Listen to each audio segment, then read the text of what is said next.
Il-Professur Angela Abela tisħaq fuq il-bżonn li tingħata attenzjoni partikolari lil familji vulnerabbli. Servizzi li nagħtu lil dawn il-familji għandhom ikunu servizzi li jingħataw fil-komunità u li jingħataw għall-familji kollha b'attenzjoni speċjali għall-familji vulnerabbli.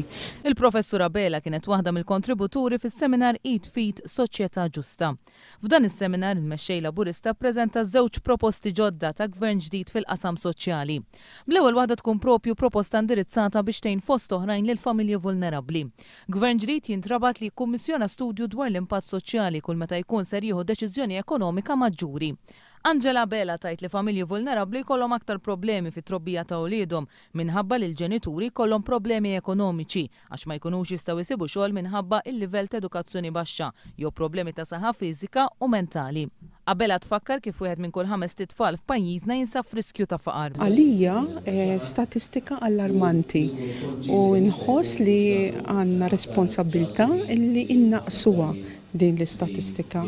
F'riskju ta' faqar aktar imminenti qegħdin persuni b'diżabilitajiet minħabba restrizzjonijiet li jistgħu jkollhom f'soċjetà li mhux dejjem s'issa tirrikonoxxi kif tuża l-kapaċitajiet tagħhom.